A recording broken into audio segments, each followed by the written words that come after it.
This movie kind of feels like Wolf of Wall Street 2. Dogs of Fallujah Street, maybe?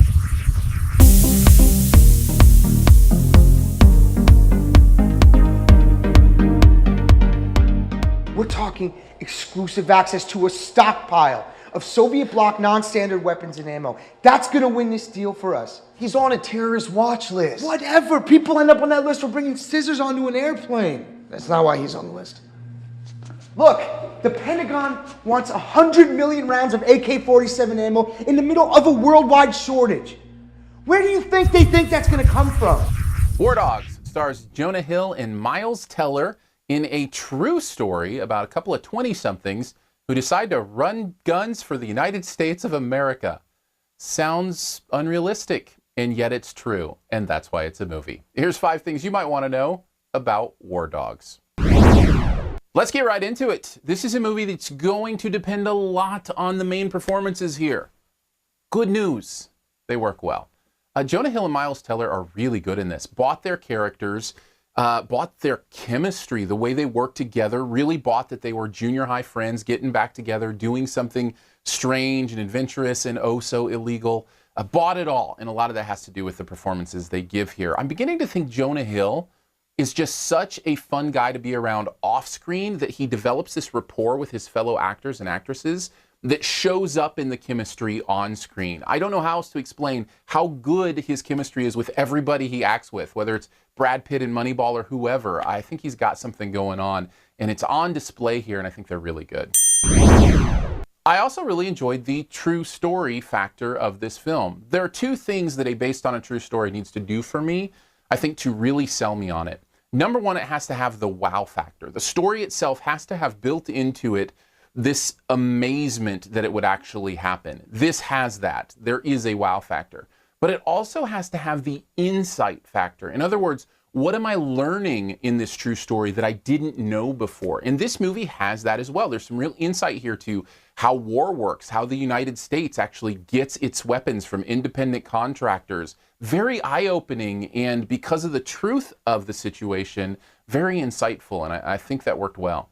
I want to step back here and give a little warning about something that some people may find annoying. Others may enjoy it.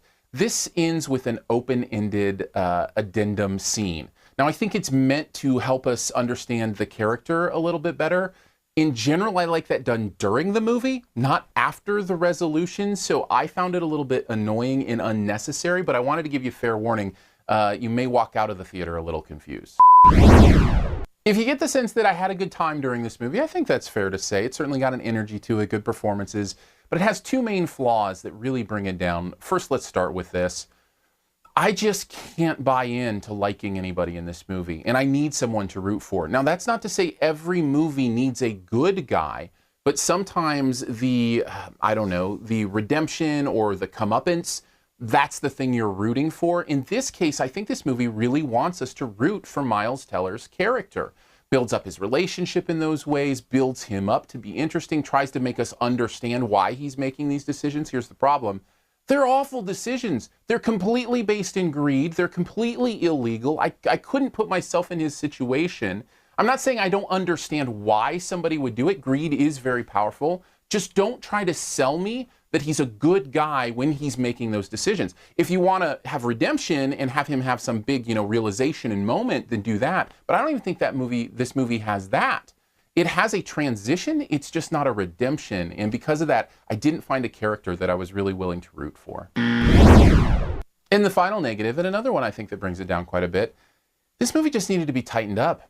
It was too long. There was too much here, and parts of it felt like they dragged. It really had a few of those kind of check your watch kind of moments, like, is this still happening, still going on? Or I guess check your cell phone these days. The point being, during those moments, I actually heard somebody snoring behind me. Now, I get it. People are tired. They can fall asleep during any movie. But you don't want it to happen. And I think if this movie had tightened itself up a little bit, gone more for like an hour, 45 minutes rather than 2 hours and 15 minutes, I think it'd have been a totally different experience and helped the movie quite a bit.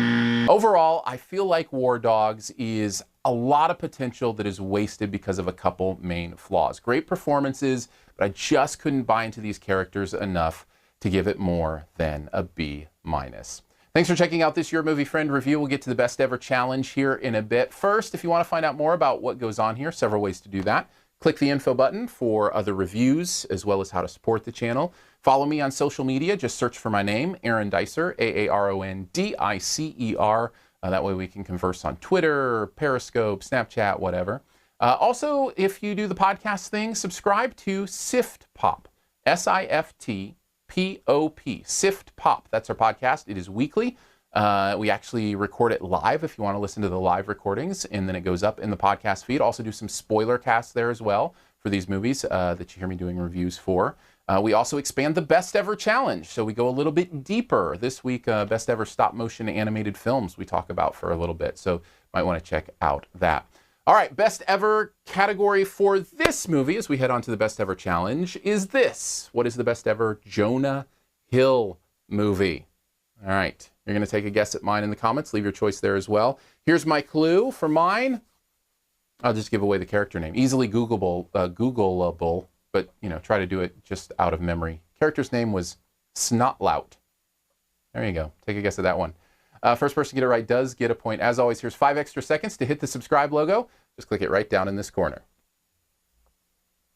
Snotlout. First name.